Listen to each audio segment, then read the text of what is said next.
Hello and welcome, everybody. I am super excited today to have Mark Gordy and Molly May here. I got the honor of hearing their presentation at the QPR Be Seen, Be Brave Learning Collaborative a few months ago and reached out immediately and asked if they would be willing to do this webinar for us because their talk resonated with me and I absolutely believe in the power of hope and I learned a lot. So I wanted them to be able to share this with a wider audience and also have a little bit more time to dive in deep because I knew they had more to share. So, welcome, Mark and Molly. I am excited to have you here today, and the floor is all yours. Sweet. Thank you, Amanda, for having us. Thank you, Oregon Alliance to Prevent Suicide for having us. And thank you, Lines for Life, for giving us the space to do this. Appreciate it a lot, all that support. Welcome, everyone. Thank you so much for joining us today for the Dynamism of Hope.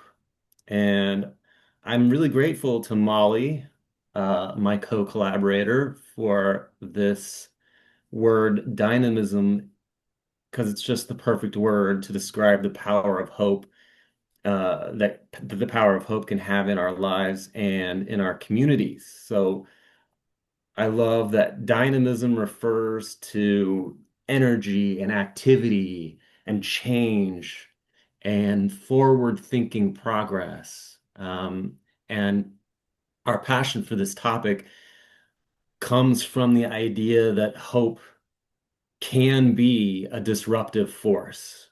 Let's make it a disruptive force. It can be both an act of resistance and liberation. And so that's kind of what we're really excited to share with you today. Molly, how did you come up with the title? I'm curious. Where did you get the word dynamism from? Well, you summed it up like pretty succinctly over there, but what I was thinking of in particular was how we can categorize disability as a dynamic disability, and that means all of the things that you mentioned, but also that things ebb and flow and can change at a moment's notice, and that's definitely something that we encounter with the clients and callers that we work with. And I thought, well, that definitely applies to hope, certainly the feeling of hope. Thank you. That dynamism is the perfect word. I appreciate that. Okay, I'm gonna start off we'll introduce ourselves. My name's Mark Gordy. I use he, him pronouns. And this project really began for me as an AmeriCorps member with Lines for Life. And during my time with Lines for Life, I served as a community suicide prevention trainer and a crisis counselor. And then I've continued on at Lines for Life as a volunteer crisis counselor. Excited to say that I will be attending the master's program in professional mental health counseling at Lewis and Clark College in the fall, and I'm going to be specializing in addictions. Um, so for those of you who know me, you know that I am endlessly curious. So my nightstand, the coffee table in our living room, and my desk all have healthy piles of books on them. Um, So I do a lot of reading, and I've done a lot of reading on hope. I have a lot more reading to do, but I'm really happy to share all this with you. I recharge and nurture my own agency by spending time outside, in nature, by spending time with my family and friends, by playing my guitar, and I love also listening to music. Um, it has been an absolute joy to collaborate on this project with my friend, mentor, and clinical supervisor on the crisis lines, Molly May. I've learned so much from Molly over the past year and feel beyond lucky to have met her. So I'm going to give it up to Molly and let her introduce herself as well. Thanks, Mark. Like Mark mentioned, I had the pleasure of being his supervisor here at Lines for Life. And I'd like to brag that I trained him because he's very talented at his work.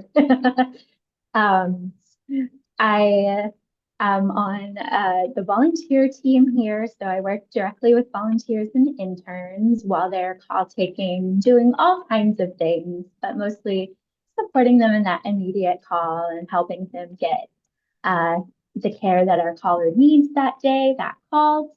I come from a hospice background. So I used to work on the other side of the spectrum of death and dying and worked with a lot of different clients and families.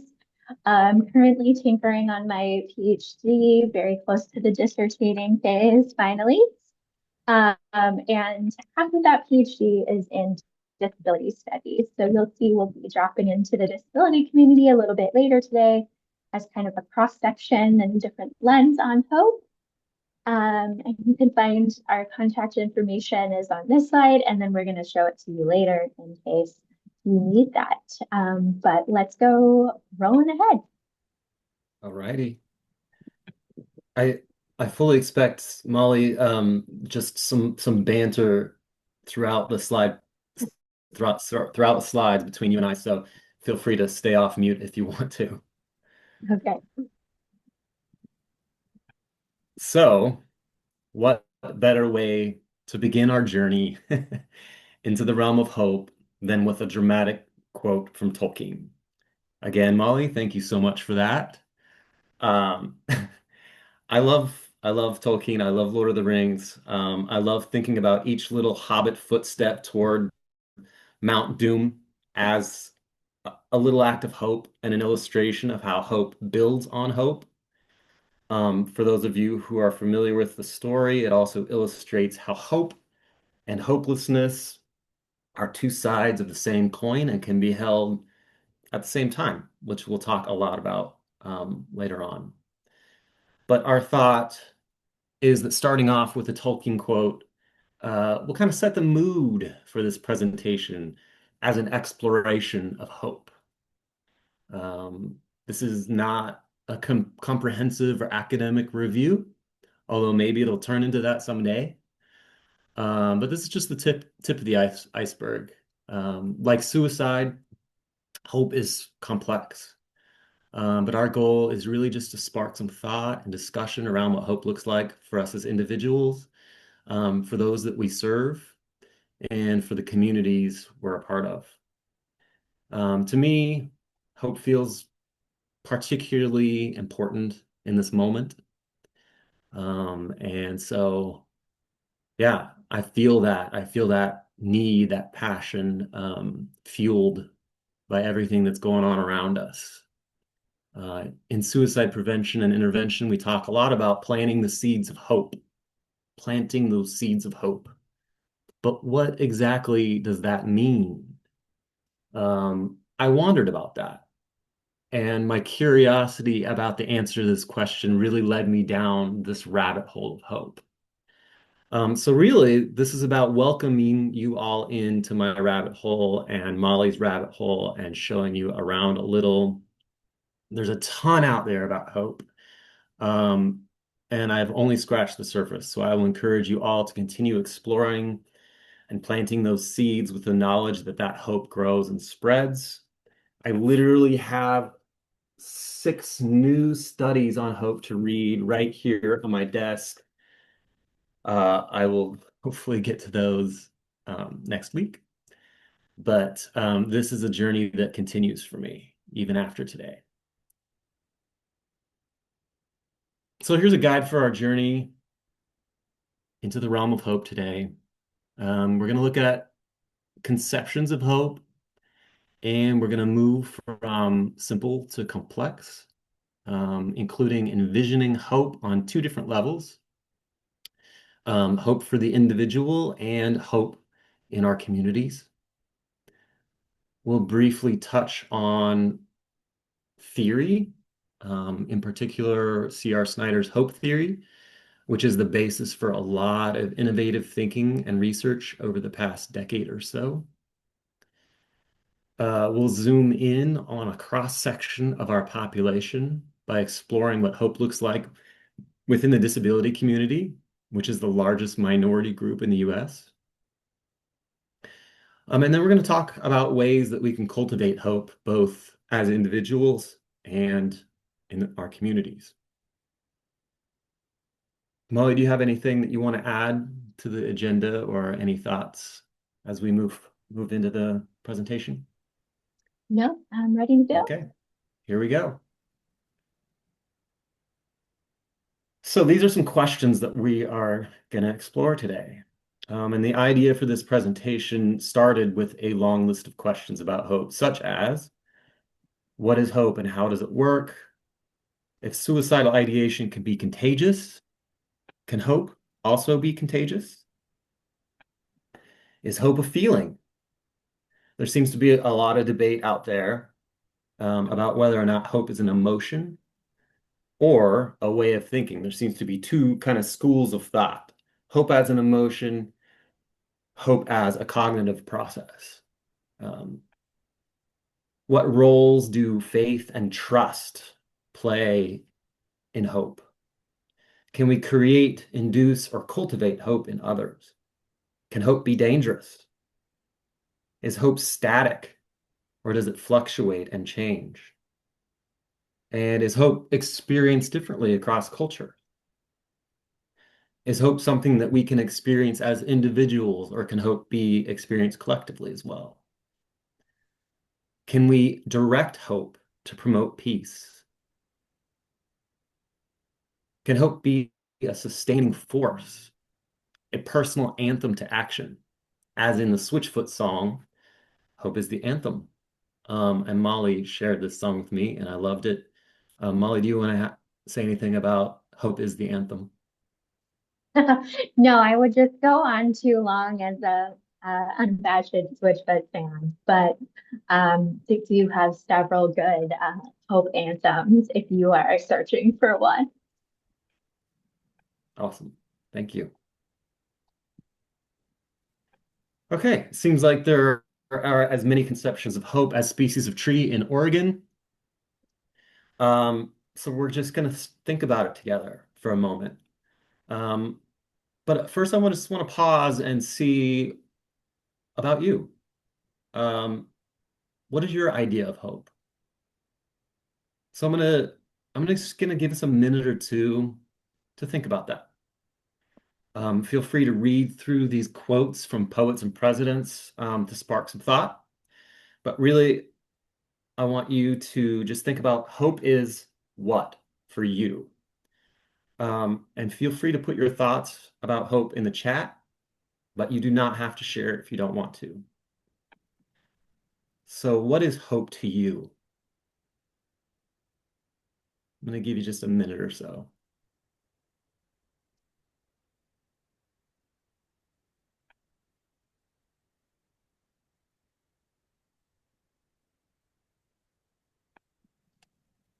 Thank you, Kara. Kara says, I do think hope is a choice.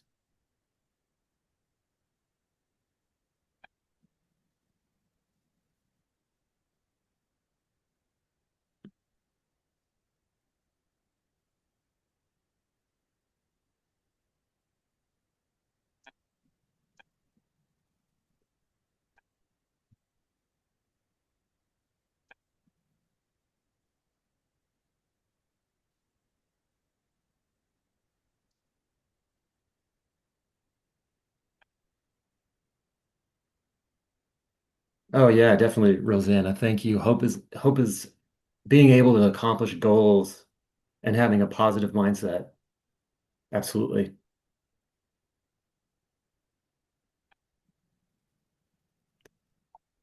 Amanda says when we did our mental health suicide prevention events for our grant a couple of years ago, we turned hope into an acronym. Oh, I love that. Healing, outreach, prevention, and education.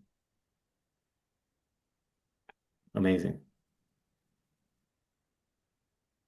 So in my reading, I've come across a lot of different conceptions of hope. And I'm just gonna share a few of those with you real quick.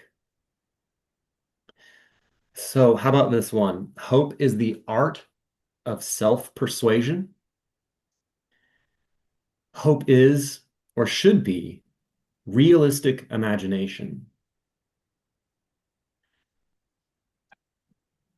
Here's one that we'll touch on a little later, but at the point where reason fails and yet action is necessary, we must construct a different story. We call that story hope. Here's another one. Hope is a story we tell ourselves and others, a story with the rhetorical power to seduce to life.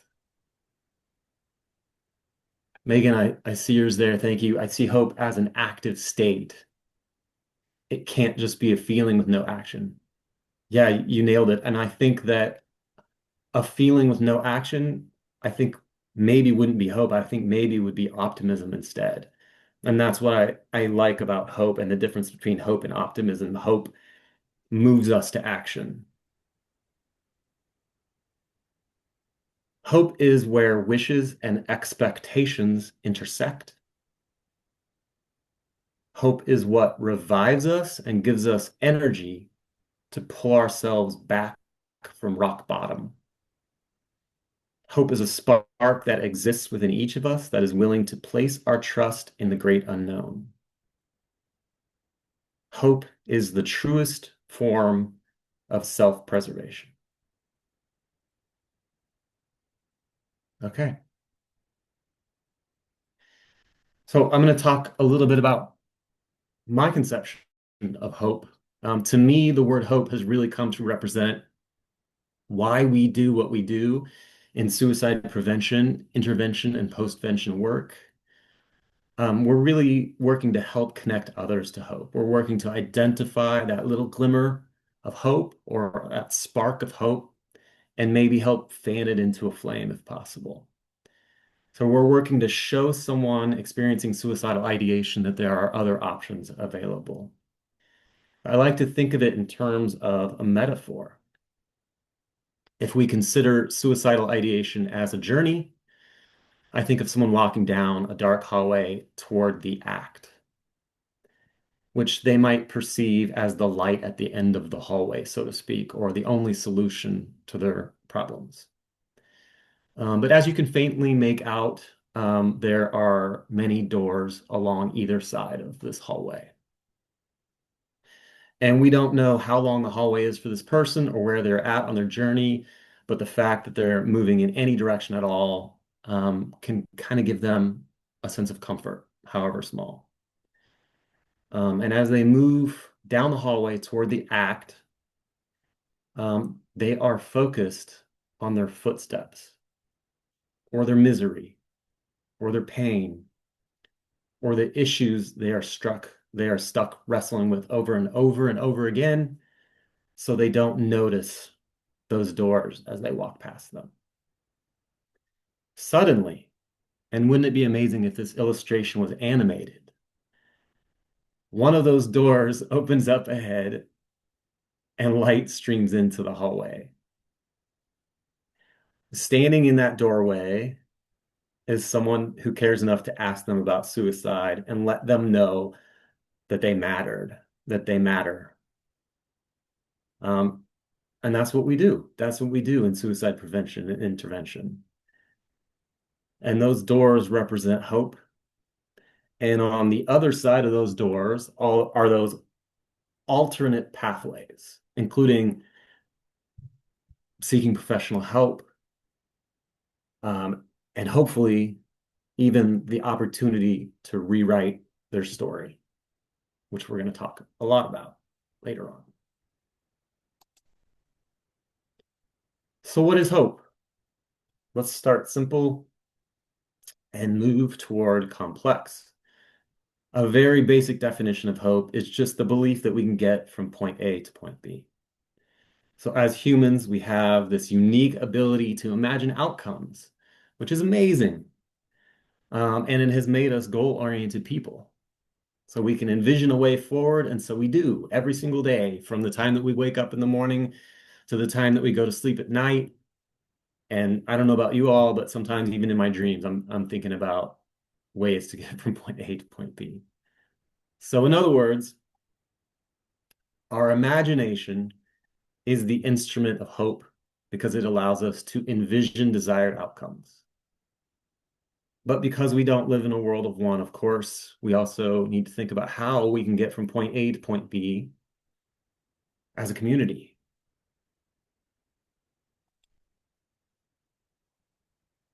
So when I initially gave this presentation to Lines for Lifers, someone correctly pointed out that in their culture, hope was more about collective action.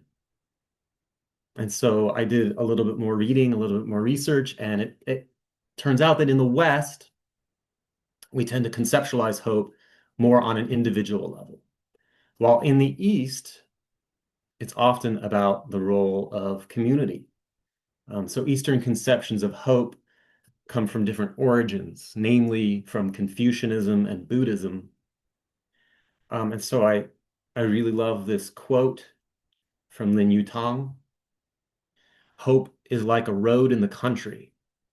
There was never any road.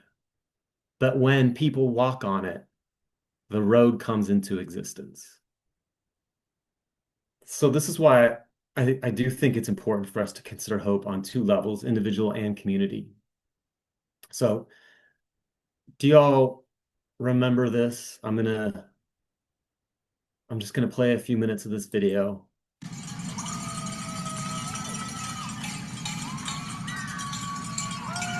Not a few minutes, sorry, a few seconds. But during the pandemic, if you recall, people banged pots and pans and applauded first responders and healthcare workers from their windows, balconies, and front porches.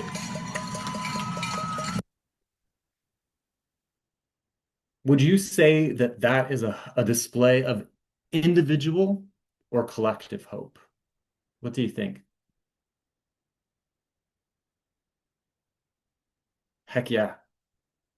That is defiance of panic and fear right there. That's collective hope. What do y'all think? Is the Black Lives Matter movement about individual or collective hope, or both?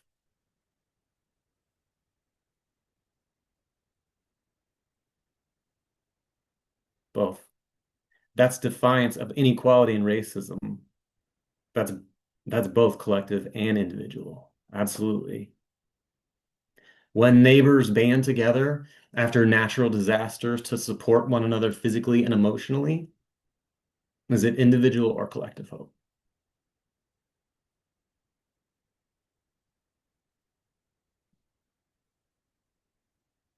Could be a little bit of both on that one as well. But this is why Rabia Karamali wrote, hope is not built in isolation. It grows when people experience themselves as counted, as needed, and as part of a community and capable of shaping outcomes together. So as you can see, both the contexts of individual and collective are equally important for understanding our connection to hope. And in suicide prevention, protective factors are important, right? So being engaged with hope on multiple levels, on both the level of individual and community, is a powerful protective factor. So we're going to thread this collective hope throughout the rest of our presentation today.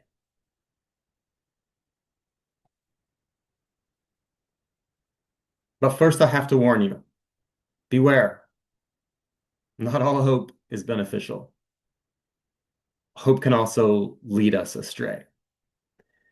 I don't know if you all saw the headline last week in the Oregonian, but the headline was this: the Trailblazers were close in game 3, but hope is the cruelest emotion. Kind of a dramatic headline, but I loved it. So you all are probably familiar with Pandora's box. Just to give you some background, Zeus was angry at the mortal Prometheus for stealing fire from the gods. Seeking revenge, the gods created Pandora. And in perhaps maybe the first written example of reverse psychology, Pandora was given a dowry chest by the gods, but warned never to open it. Curious about what was inside, of course, Pandora opened the box and out came all the evils of the world, including disease, sorrow, and vice. But when Pandora saw what came out, she quickly shut the box. And the only thing trapped inside was hope, which is also the origin of the phrase hope chest. So the question might be, was hope meant to be a curse like the rest of the contents of the box, or a panacea for the rest of the contents of the box? So there's that phrase, a false hope. What is a false hope? A false hope is an illusion. Toxic positivity, which is a rejection of negative emotions in favor of a forced positive outlook, could also be considered a misleading form of hope. Molly, would you interject here and just say a little bit about the phrase, or the just when people tell you to choose joy and what that's like? Sure. I would say this was very popular in some of the circles my family moved in growing up. But it's this notion that you can just choose to be joyful. You can just choose to be hopeful. And while there is an intentionality behind hope and an agency in hope, we don't always authentically feel hopeful. We might not uh, authentically be ready for that. We might be on that hopelessness side of the coin, which is equally valuable. So, one of the things that Mark and I talked about in our uh, various research rabbit holes for hope and things related to hope was that sometimes it can definitely be a privilege to make that paradigm shift into joy, positivity, or hopefulness. And then that was a lens that we wanted to have as we kept researching. Thanks, Molly. So, does anyone know what the tattoo of a swallow represents for sailors? I mean, some of you have already heard me talk about this, but um, I love being able to think about a sailor's tattoo in this presentation. It's very meaningful for me. This is also, by the way, the swallow is also the logo of OCUSP, Oregon Campuses United for Suicide Prevention, by the way. Um, but the swallow represents hope, or the difference between illusion and reality when it comes to hope. So swallows are land birds and rarely venture out too far to sea.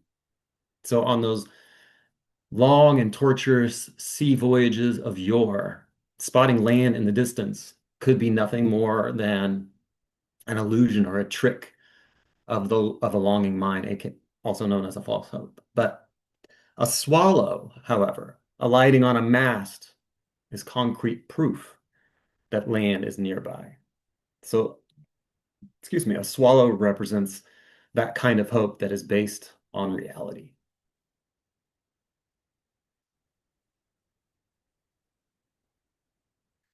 Okay, so we're going to get heavy.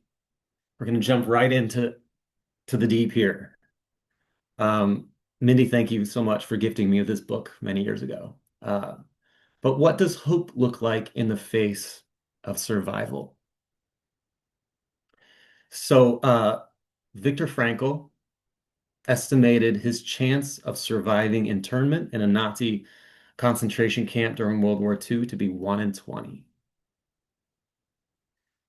The internal shift for him and for many survivors came when they found something to live for, something in the future to grasp and hold on to internally, something to give their suffering meaning, something to help them get from point A to point B emotionally and spiritually.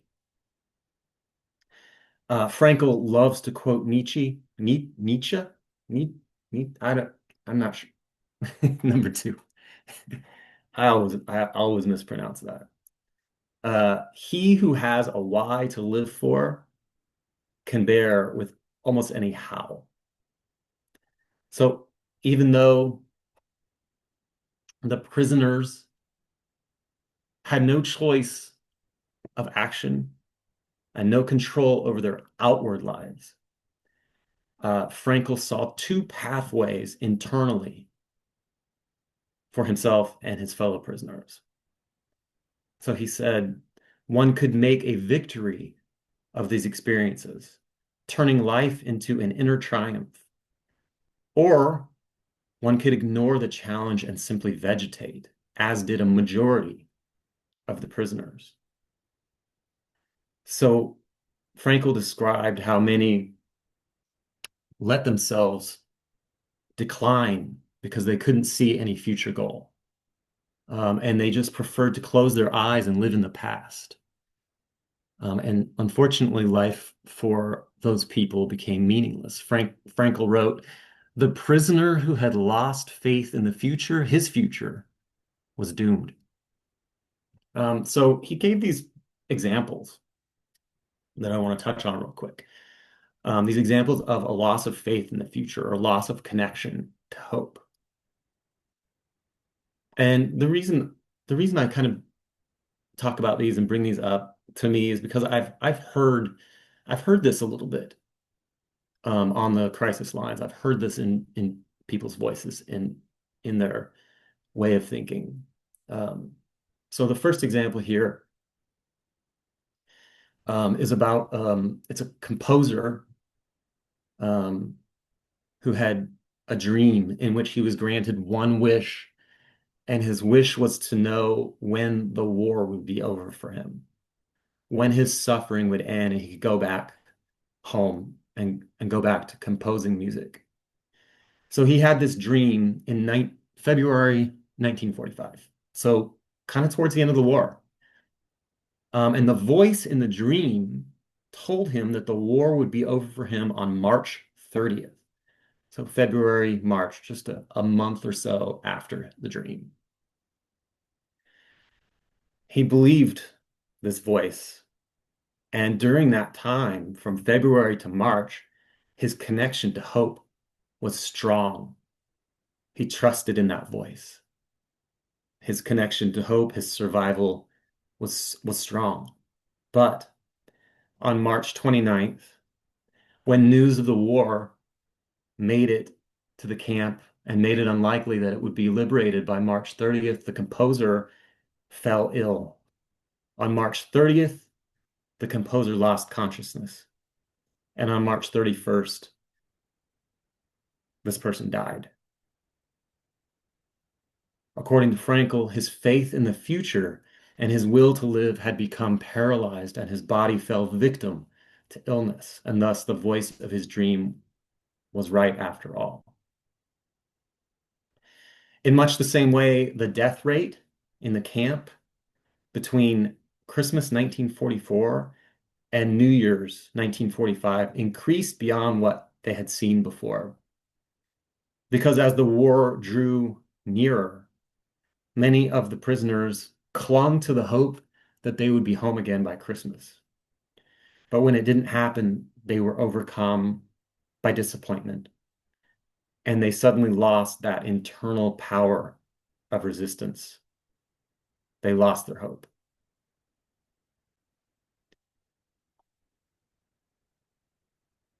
So Frankel's individual hope, was more resilient because it was based on what he calls a fundamental change in attitude towards life. So he wrote, "We needed to stop thinking about the meaning of life and instead think of ourselves as those who were being questioned by life daily and hourly." So this is a reframing of the expectations for life. And this gave Frankel his why. So his dream was Frankel's dream, his own dream, was to bear witness, to use his suffering to care for others, and then hopefully after the war to be able to teach the psychopathology of life in a concentration camp. And he wanted to complete a manuscript of a book that had been confiscated when he was initially interned. So those were his goals. Those were the things that he held on to, that allowed him to keep hope. And he ended up fulfilling all of those dreams that sustained him. And that book, Man's Search for Meaning, is the result. So the question for us then, what is life expecting of us? What does the future expect of us?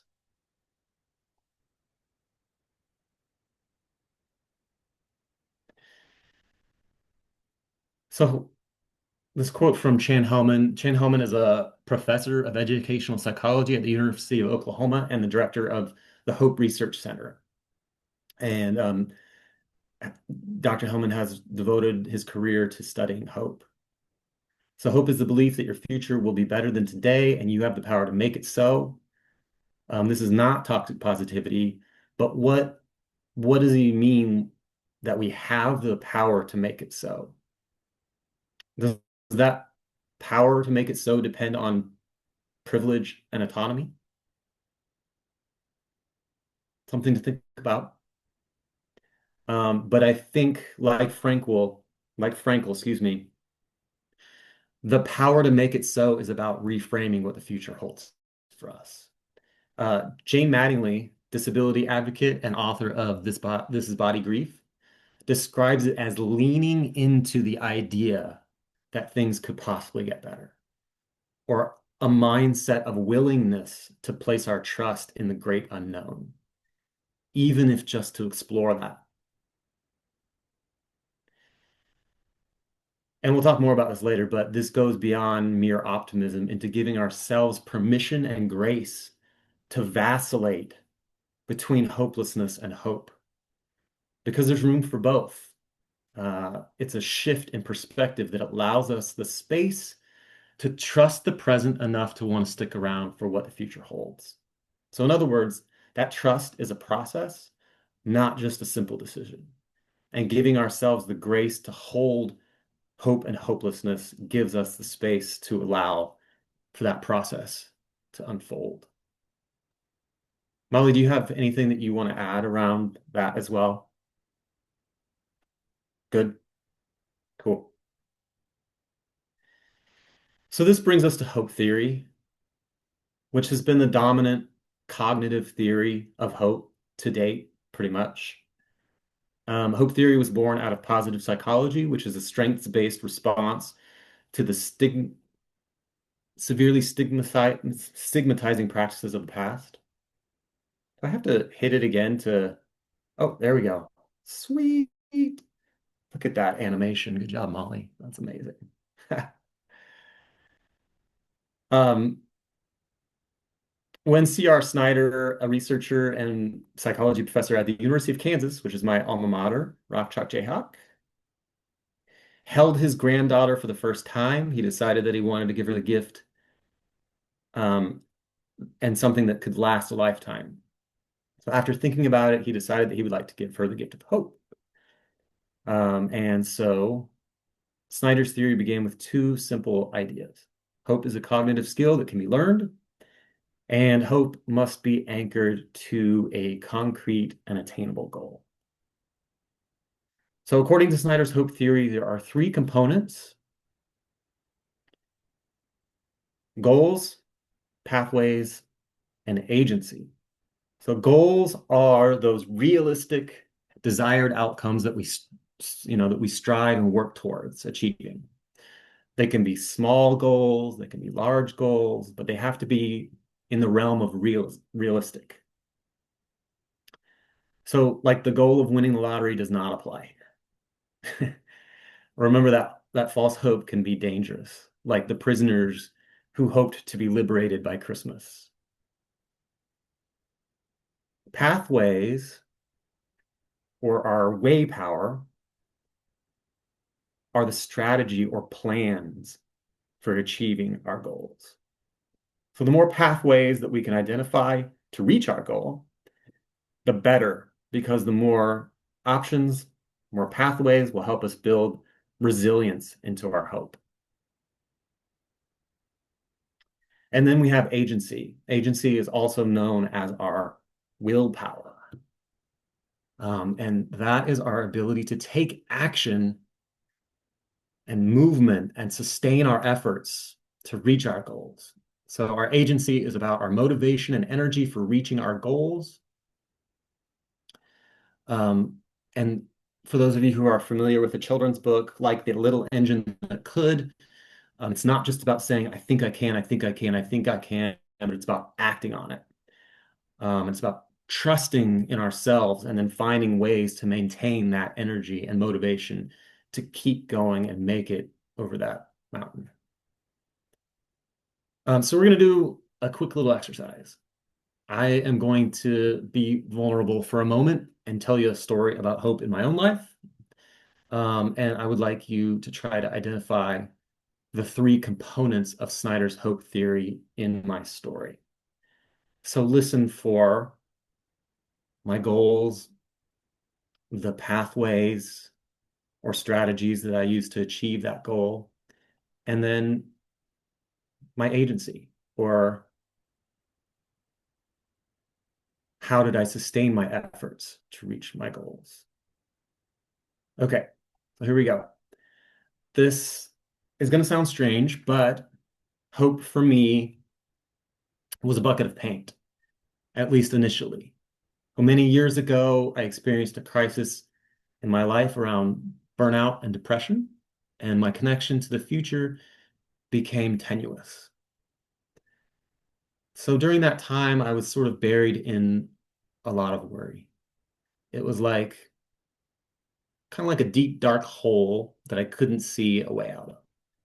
Or, to tie it back to my metaphor, a dark hallway.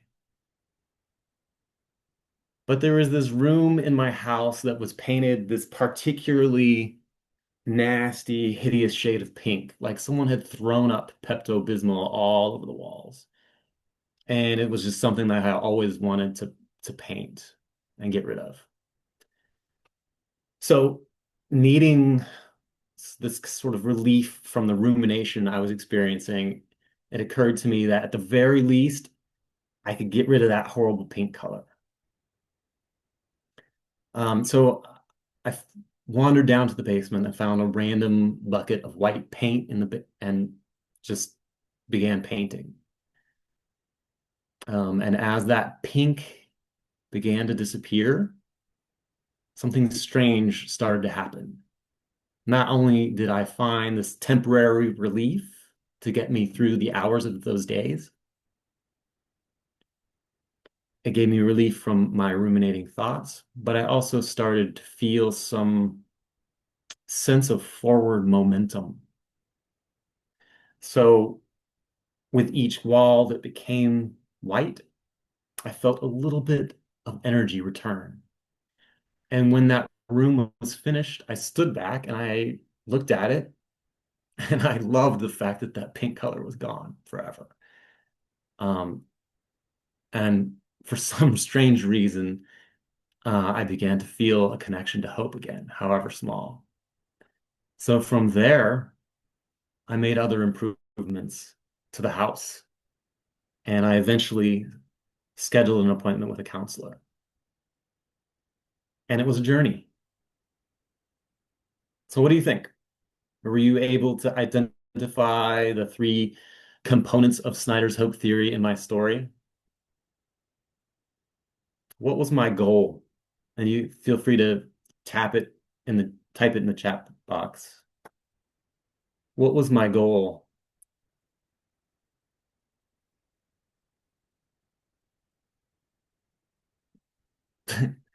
Yeah, Shannon, thank you. To get rid of that horrible pink.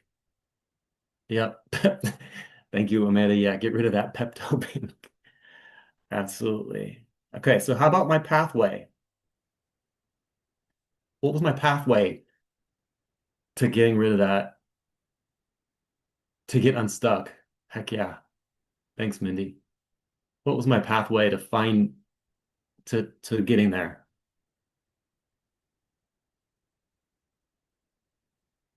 Yep.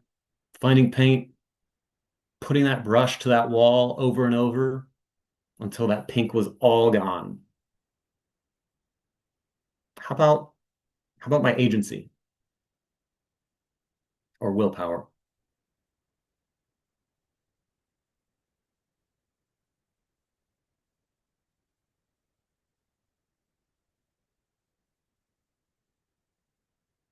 The ability to choose a new color. I love that. Yeah, Shannon, that I could follow through with something that I set my mind to. Absolutely painting the house improvement, increase agency. Yep. To make other changes and then therapy. Yep. So although painting walls might not work for everyone like it worked for me in this instance, my agency was about believing and trusting in myself to make that paint go away. And I was then able to sustain my effort, and my sense of motivation and energy improved as I painted away that pink. So the beautiful thing is that I want to highlight from this story is that oftentimes hope builds on hope. So even the tiniest goal can help shift our momentum towards trust in ourselves that we can find a way forward. And I'd just like to point out that Brene Brown agrees with Snyder that hope is a cognitive process. That cognitive process is not always linear. We may have the agency or motivation, but we can't see any pathways. We may see many different pathways forward, but we can't summon the motivation or an energy to move forward. But whether we have that motivation, but not the pathway or the other way around, any of those elements are a start and they can be built on. It's a process. So you may need to find someone who can help you see a pathway. You might need to take some time to get some help to nurture your agency. Or you may have agency and plenty of pathways, but your goal is not focused enough in your mind. A counselor, a friend, a family member, they can help you focus that goal.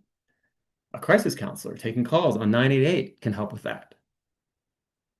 And there might be a point when we need to be reminded of our anchors.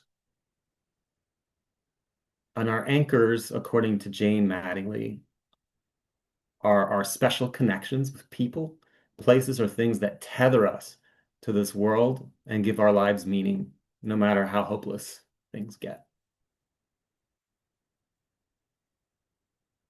So I think this slide mostly speaks for itself, but hope plays a significant role in our mental health. So a longitudinal study of 25,000 adults, and just recently, I think the study was done maybe in 2025 or was completed in 2025, and I think the paper came out just in 2026. But the study shows that hope is one of the most powerful predictors of well-being and flourishing. Greater hope is associated with improved coping, well-being, and engagement in healthy behaviors, and can protect against depression and suicidal ideation. Increasing hope can improve symptoms and daily function for those with chronic illness. And hope can act as a protective factor against PTSD.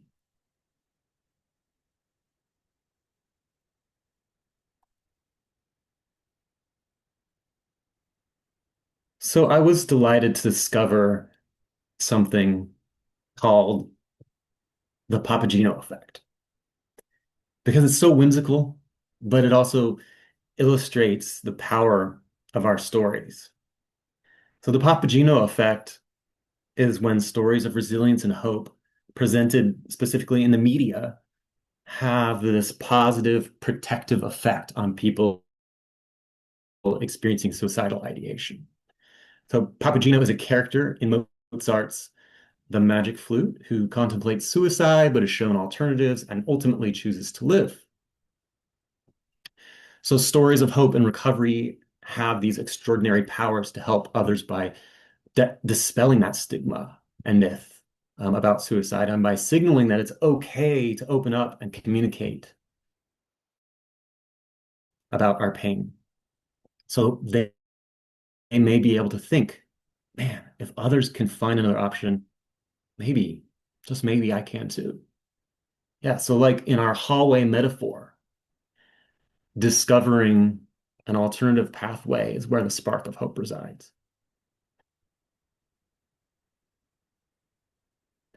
Again, I can't help but quote Jay Mattingly. I love this book that was given to me by Molly, which we will, I'm sure, highlight many more times in the rest of this presentation. But Mattingly says, the value of connecting with others who have walked this path or hearing their stories of being in both hopelessness and hope cannot be overstated, especially for those whose families may not be supportive and close-knit. So this is why the concept of peer support can be so meaningful in recovery.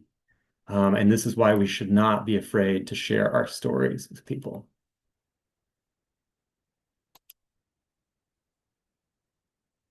Okay, so just to take it a step further, there is even a theoretical orientation for therapy based on hope called hope-focused therapy, which describes hope as a key mechanism for change. So within this holistic and integrative approach with roots in interpersonal psychodynamics and humanism, hope is seen as an integral cognitive process, providing a constructive way for people to deal with loss, opportunity, or the challenges of life. And it describes hope as both central in the process of healing and recovery. And I thought this was really interesting, it sees hope as a barometer for the therapeutic process. So every moment during the therapeutic process can be sort of judged by the level of hope, with the ultimate aim being a progressive integration of the whole person. So throughout the nonlinear therapeutic process, that ebb and flow of thoughts and experiences reflects that fluctuations of hope.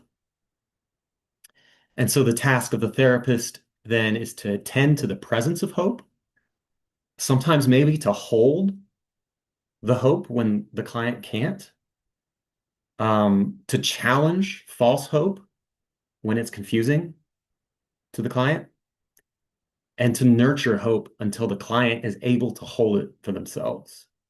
So in hope-focused therapy, as in the process of narrative repair, one of the principal tasks is to find new meaning for life circumstances.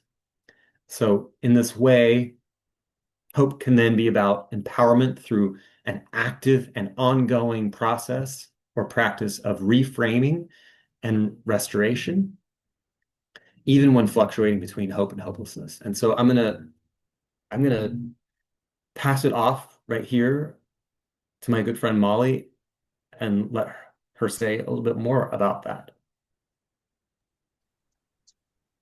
So this got me thinking as we were exploring narrative repair and hope-based therapy. It made me think of something that I had learned about in grief counseling.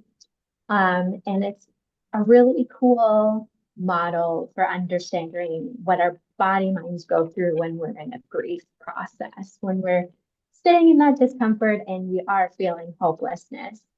The model's great, the name is not. It's called the dual process model. And I was wondering, can we actually apply this to hope? And what the model proposes, you can see the graphic down on the bottom left of your screen, is that we are constantly vacillating between two facets in our lives. One is a loss-oriented side. We're actively grieving, we're feeling the hopelessness, we're feeling all of those, what we would call negative emotions, the uncomfortable ones that we really don't want to sit in, that we want to, flip a switch and no longer feel. And eventually, we hope to bounce back to the other facet in the model, which is restoration oriented, where we're feeling like we can set goals, we can build things, we can have a life where we can carry our grief and hopelessness, but it becomes easier to carry those things. And through the grief process, throughout our lifetime, our lifespan, we're bouncing back and forth between these two things. And we can be living in the loss-oriented side for hours, days, weeks, months, years sometimes. But the same can be said of the restoration side. And so I was thinking, as we're exploring narrative repair, as we're talking about hope, that hope is really about restoration as well. So how can we, as practitioners, engage in this dual process model and help folks reframe and get to the restoration side, or at least put their toe in and start to experience that?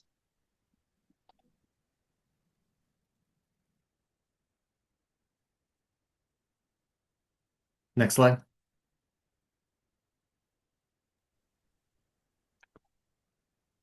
Okay, I'm going to invite you to take a deep breath. We're in the home stretch of learning about hope today.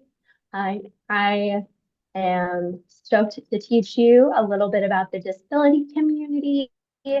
But feel free to kind of get a little bit more comfortable, take a deep breath, reorient yourself a little bit. And I'm going to talk at you for a little bit. But remember, there's some questions at the end.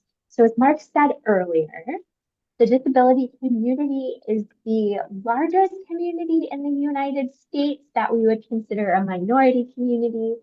And what is unique about this community, among many things, in my opinion, is that any individual can join during any time in their lifespan. And to use myself as proof, one day woke up to experiencing pain throughout my body, and it turned out that that would be continuing for the not so distant future, right? That was the day that I woke up chronically ill but didn't know it. So we're going to talk a little bit about chronic illness, a little bit about disability, and what does hope look like in a community where cure is not the focus or can't be the focus. Go to the next slide, Mark.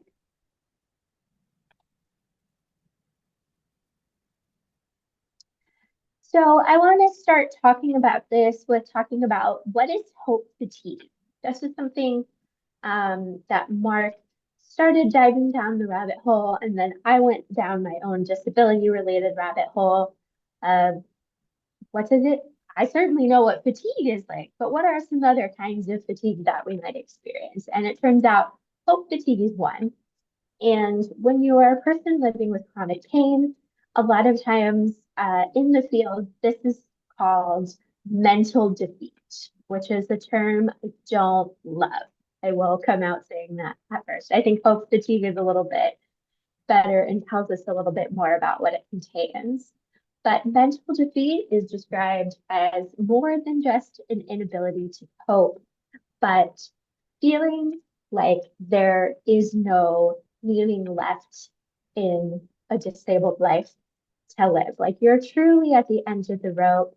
You are feeling hope fatigue, doctor fatigue, the tiredness of being disabled. And this is what they call mental defeat. And so in the studies that I read, they were looking at what is a buffer against mental defeat when you are living with a chronic condition that is not going to get better. I think sometimes we see it in the pressure to be the perfect patient.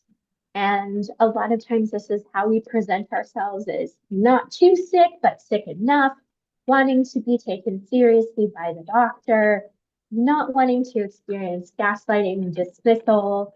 We're not doing things that may be misconsidered as like, I am asking for drugs or I am doctor shopping.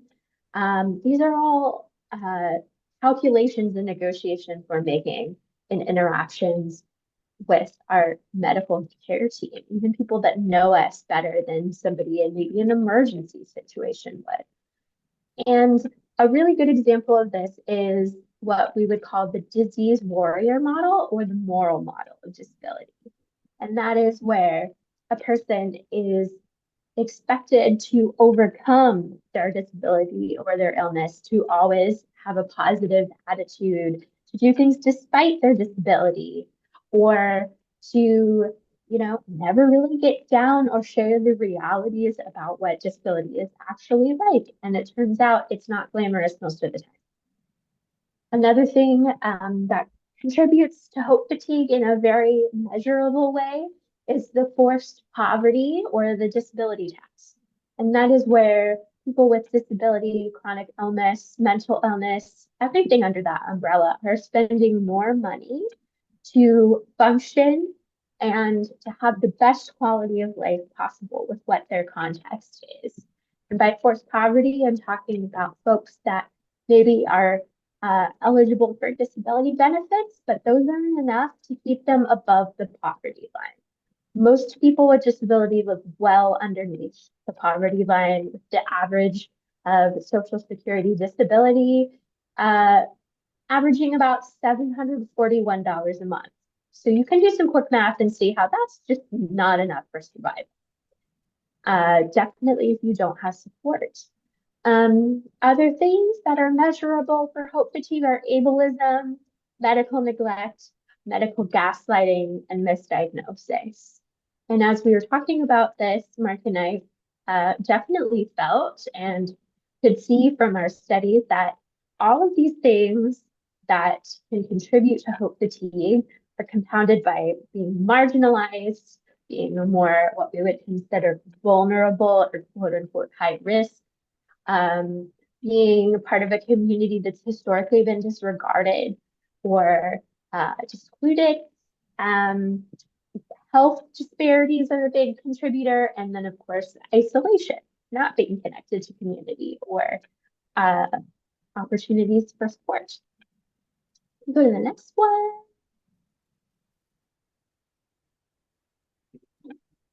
Okay, so what does hope look like in the disability community, or what insiders of the community would call the CRIP community? That's a reclaimed word in the disability community. Not every disabled person uses it. I think it's fun to have a little nickname. So we're going to look at what hope is and what hope is not. So using a kind of theological term, a chaplain term, is cataphatic, which is Greek for basically it's something that is. We're speaking about it in terms of the affirmative.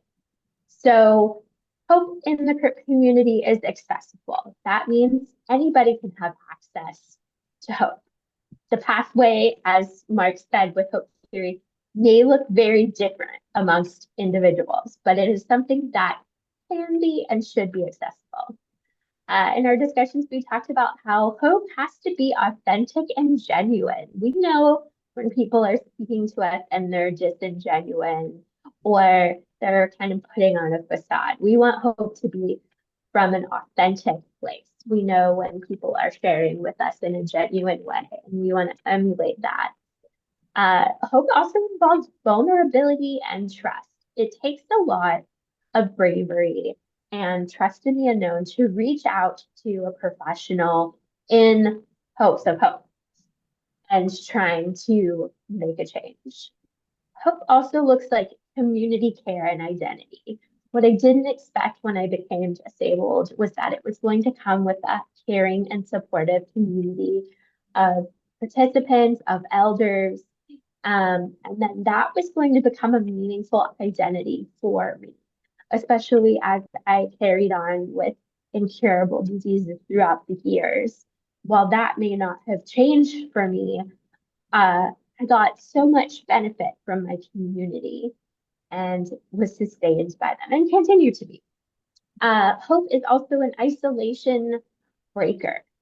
And ultimately, um, what we hope will be, is a liberatory experience.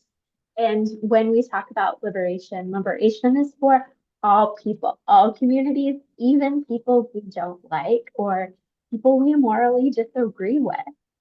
So we have if we're going to have an active theology of hope, it's for everybody, as uncomfortable as that may be sometimes. So looking at the apophatic, which hope is not, is sometimes easier to define. Um, so hope is not, at least in the disability community, based on a deficiency model, a moral model, or the disease warrior. We're not talking about what disabled people are perceived as lacking. It's also not overcoming or doing things and just fight one's disability or circumstances. It's not toxic positivity. It's not having to be a constant inspiration for able-bodied and typical-minded people. It's also not being in possession of a typical body mind. That is not the default requirement to have hope. And it's also not the only beneficial state to experience. So that's a lot of that. Let that sink in a little bit. And let's move on to the next slide. So when we're considering lenses for hope, we've talked about individual hope and communal hope. I think, Mark, you were going to talk a little bit about individual hope. Yeah. So I think what I want to talk a little bit about is individual hope is that it involves some trust. But again, I'm going to quote Mattingly. This is from This is Body Grief. When we find ourselves in hopelessness, we will immediately look for a way out, but staying with our pain is key to finding hope. That involves trust, and thus there's a relationship between trust and hope. Connecting to hope and remaining engaged involves trust in the potential for positive change and the belief that our individual efforts can lead to a better future. But it takes vulnerability first to admit that maybe we need a change, and then to trust in the future, to trust in ourselves, and then also to trust in our community. And I see this as a process that is adaptable. So we can find ways to make it doable, achievable, and available to everyone. Otherwise, it wouldn't really be a process of healing, but just the same old struggle, the same old hopelessness, that same old dark hallway. Molly, do you have anything that you'd like to add to that? Oh, that's great. On the other side of things, if we're looking at a lens for hope in the communal sense, we mentioned this before, it's a major isolation breaker. We don't live in a world of one, but sometimes it sure feels that way. And so tapping into community of any kind, like the community doesn't have to be big. You don't have to tap into the entirety of the disability community. This could be having a couple internet friends who share a diagnosis with you. It could be having some great friends at work that you look forward to seeing every day. It could be something that we think of a more typical or common community, like a community that's found in your particular faith practice. It can be a great many things. You kind of get to be the determinant of your community, which is very cool.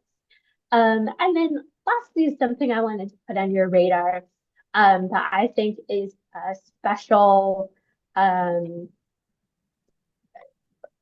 I hate to use the word unique, but it really is, about the disability community is something that has been coined access intimacy.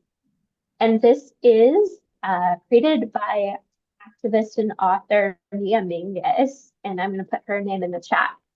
And she defines this as kind of the special knowing or the experience of having someone just get you, that you are able to fulfill each other's needs in a way that only somebody from that shared community can. She has a very readable article on that online. If you just type in access intimacy, you can read more about that, and I really encourage you to. It's such a wonderful concept that I think can apply to many different kinds of communities. So let's keep trucking so we have some time for Q&A if needed. Mark? Yeah. So cultivating hope,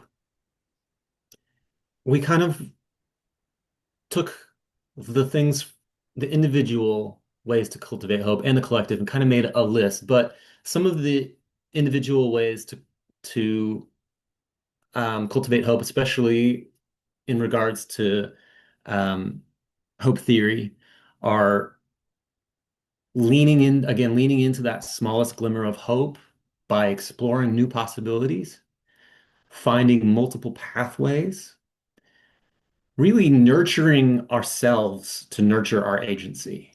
So finding ways to nurture ourselves will then help us to have that energy to nurture for our agency. Thinking ahead about barriers, what kind of barriers are we might we encounter, and maybe some plans if those barriers come up, some plans to get around them. Um, I think that the other thing is maintaining fluid expectations, so like revising and adapting. Spending time with the positive. Spending time with the positive looks like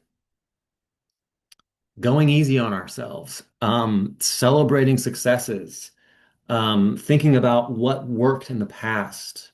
Um, yeah, rewarding ourselves at steps along the way. Um, and then learning from the past, of course, I feel like nostalgia can feed hope, but I would warn you to be careful. Instead of getting stuck in nostalgia, instead of getting stuck in the past, use it as fuel for the future. What worked, what didn't work in the past.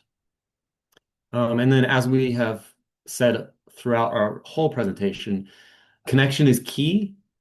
We don't have to face the future alone.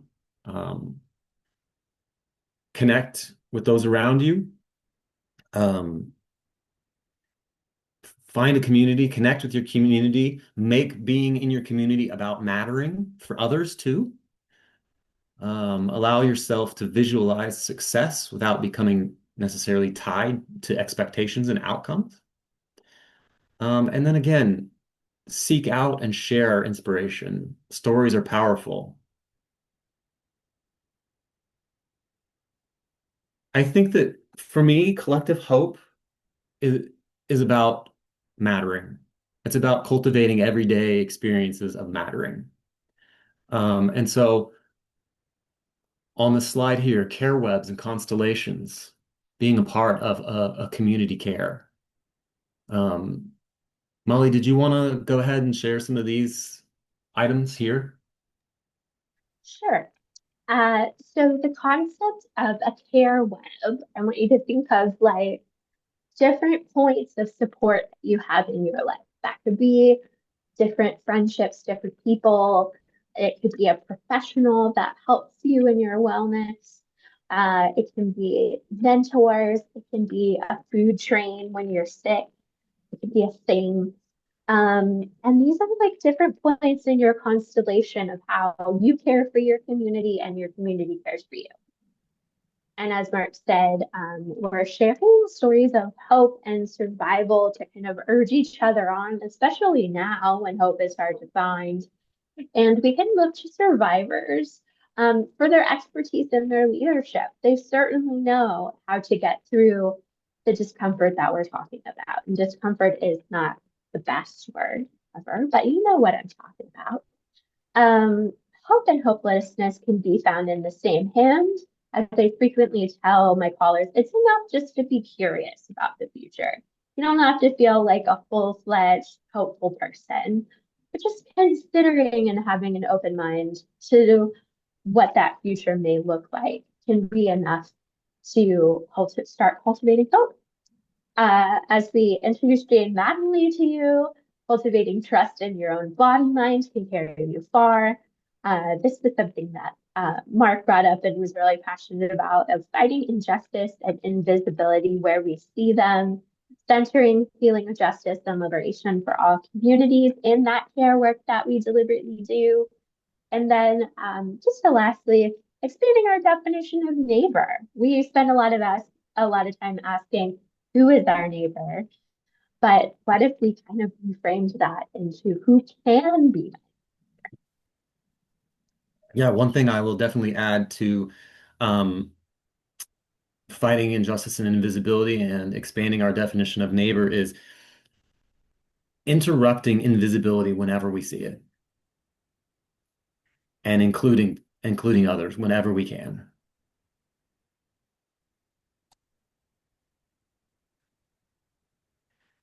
So this is just some final thoughts on hope.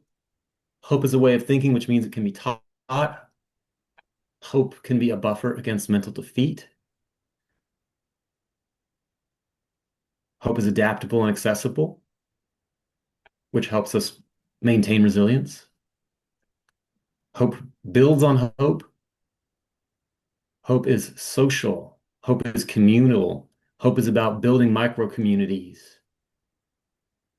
Hope is about welcoming people. Grief can help cultivate hope. Molly, did you want to say something about how grief can cultivate hope? Um, I think it just kind of takes it back to the process of that feeling all the feelings is what helps us process and get through something. And hope doesn't have to be contingent on good feelings. Hope can come from the darkest of places, which we know um, from our own lived experience and from a lot of our professional work. And I'm just going to ask my computer is telling me it's dying. Gently or just towards that Q&A. And I will absolutely send these finished slides to Amanda. And so as they post our recording, they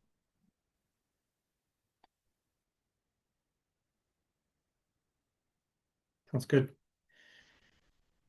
So we have, yeah, we'll send these slides out. There's some book recommendations. There's some quick resources. And then, of course, our sources as well for the information that we have. But yeah, let's take some time for any questions or thoughts.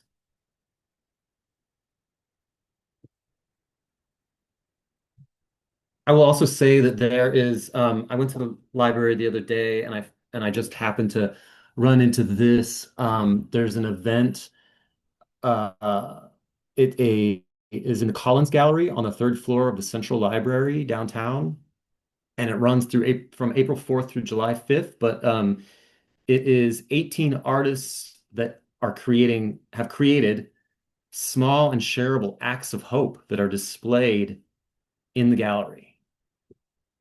So the display is called Invite Hope. Definitely check that out if you get a chance.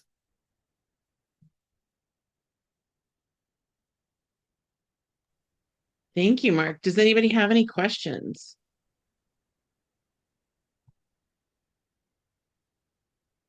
And please tell Molly thank you. I'm sorry that her computer died and that we Oh lost yeah, her. I definitely will.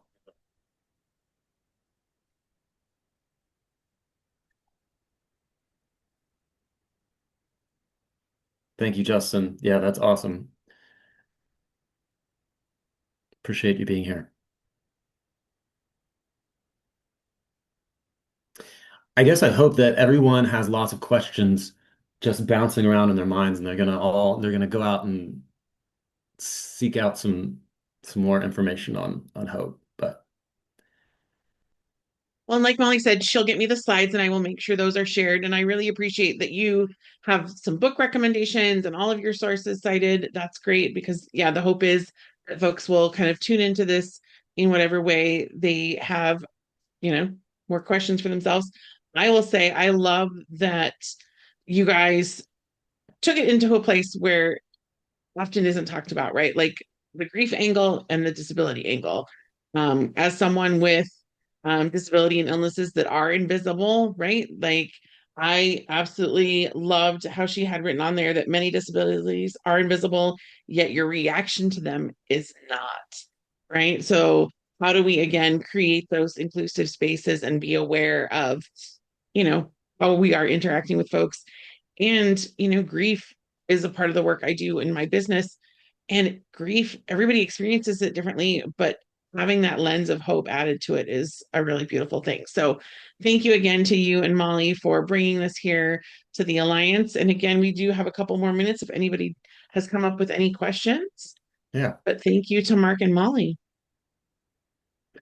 I guess my other hope too is that this presentation will just keep evolving as we learn more.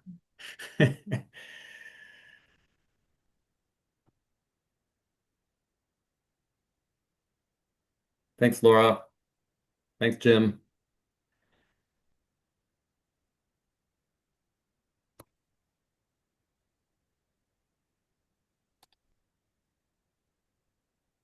All right. It looks like people are popping off. I hope everybody enjoys the beautiful sunshine or are at least getting some of this beautiful sunshine that we are getting out here on the coast.